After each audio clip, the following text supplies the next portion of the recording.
I already know I'm gonna get some hate for this one. Let's try to keep it civil in the comments. Let me start with saying this video is not meant to be divisive or abrasive. This is simply the reasoning on why I shoot a mechanical broadhead. So today I'm gonna convince you why you should shoot a mechanical broadhead. But remember, no matter what your equipment choice is, we're all trying to be more ethical and effective hunters in the woods. We're on the same team. We're on the same team. Let's start by talking about the main differences between fixed blade and mechanical broadheads. For the sake of time, there's gonna be generalizations in this video. Hope that's okay. Both categories have a ton of variety. Not all fixed blades look alike, not all mechanicals look alike, but they share key features that give them their respective pros and cons. Starting with fixed blades, you have permanently exposed, fixed blades, and typically a smaller cutting diameter than a mechanical. This is because the more blade that you have on the front of your arrow, the more you affect your arrow's flight characteristics. The blades will steer your arrow, just like rudders on a plane. So any imperfections in your arrow build, your bow's tune, or slight variations in your archery form will affect your point of impact. It's like fletchings on the front of your arrow. With proper tuning and practice, you can get them to fly very well. The most common cut you see for fixed blades is anywhere from 1 inch to 1.5 inches. There is some larger cutting diameter options like the Iron Will Wide series at 2 1/8 inch cut, but like I said, wings on the front of your arrow. There's two main pros for fixed blades. Number one is durability, or really dependability, especially back when all mechanicals were cheap Chinesium construction. The reliability of a solid piece of steel was what mattered. And number two is penetration. With a smaller cutting diameter, your arrow loses less energy as it passes through an animal, especially hard bone. It's just physics. Given all things equal, a well-tuned bow with a properly built arrow will penetrate better with a 1 inch cut versus a 2 inch cut. If you're able to tune your bow well and have fixed blades flying accurately, there's really one main con, and that's bleeding. Whether we're talking about blood trailing a deer that we've hit or lethality in general. When bow hunting, the animals you hunt don't die due to shock like with a rifle. They die due to massive hemorrhage. They either lose enough blood or oxygen in the blood that either the heart or the brain stops. That's why we aim for the heart and lungs. If the lungs fail, so does the oxygen.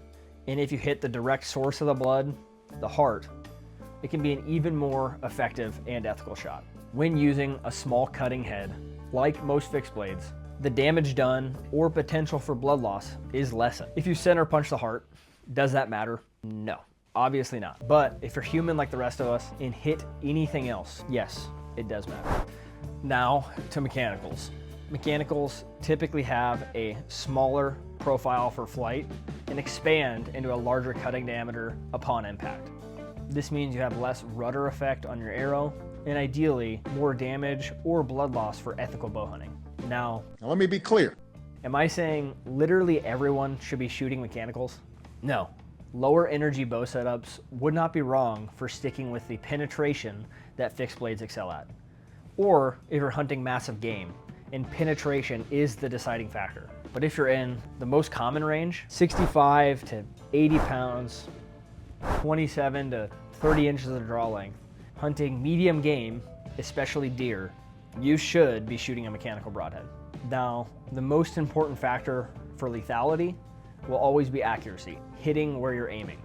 And I know the average bow hunter. Most guys don't have time to super tune their bow and then constantly check it throughout the season, or have the money to constantly pay someone else to do it. Broadhead tuning is a crucial step to ensuring your broadheads and field points hit the same spot, regardless of whether you're shooting a mechanical or a fixed blade. But in the real world, if your strings or cables stretch, if your timing changes, if your rest gets bumped a 1/16 of an inch to the left while you're pulling your bow up a tree, your point of impact change shooting a mechanical will be a fraction of what guys will see with a fixed blade at the front of their arrow.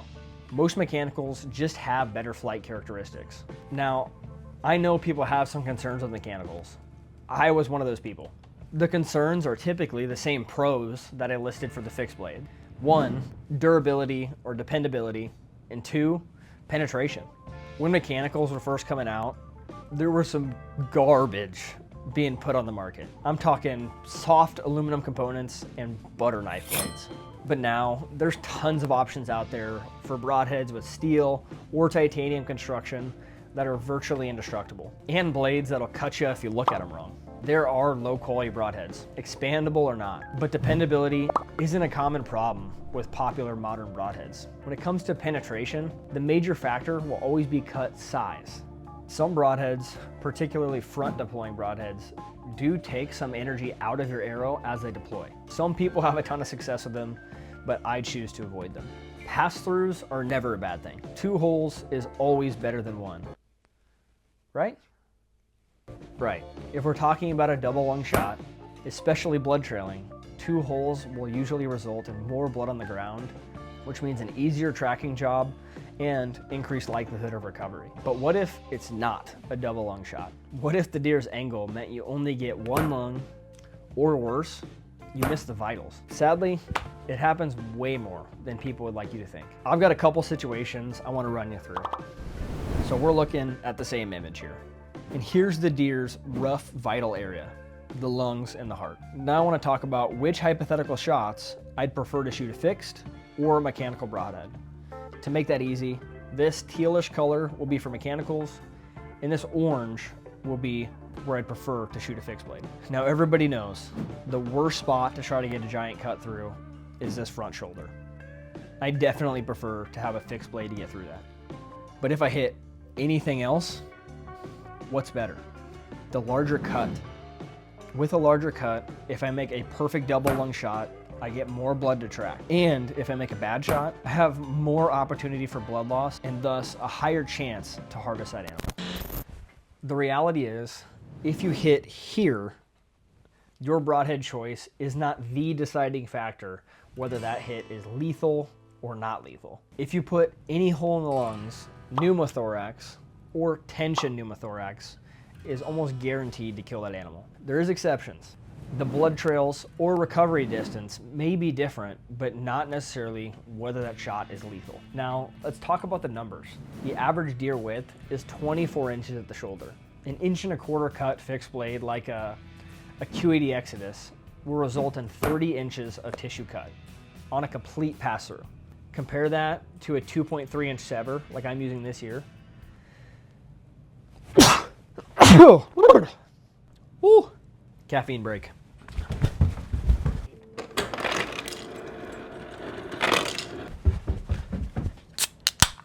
As I was saying, compare that to a 2.3 inch cut like the Sever hybrids that I'm using this year.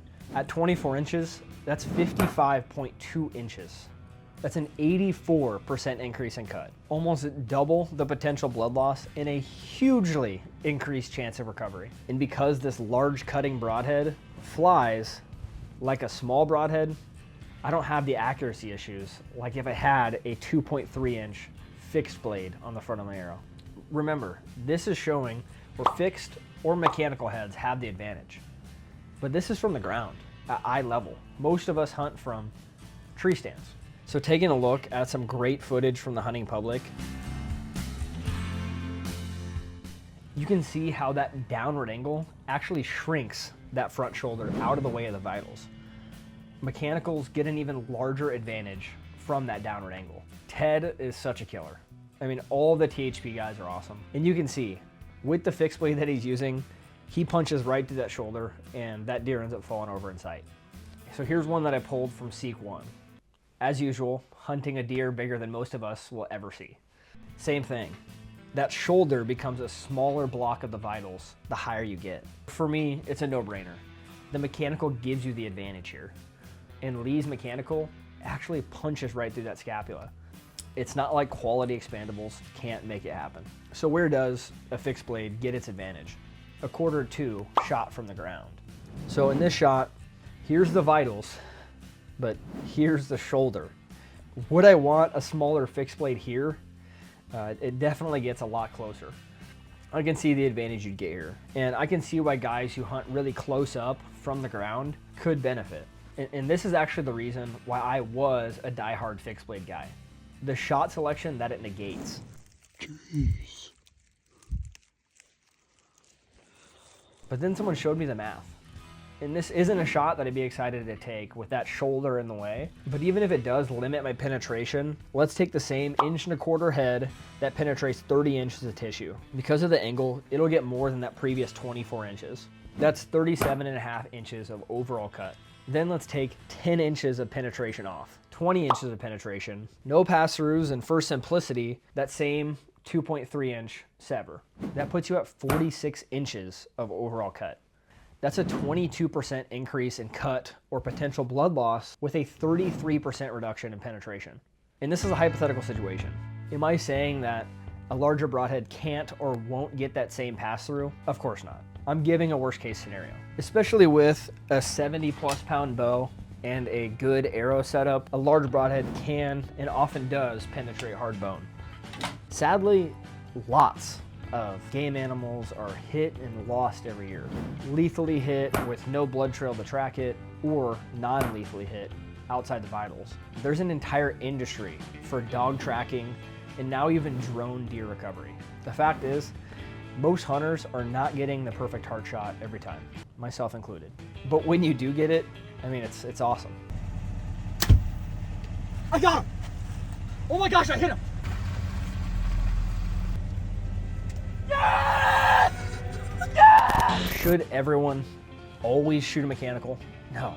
Should you? If you're shooting a high energy bow setup, I think probably. I don't want to bore you with a giant video going into every detail of why I switched, but this is the biggest part of my reasoning.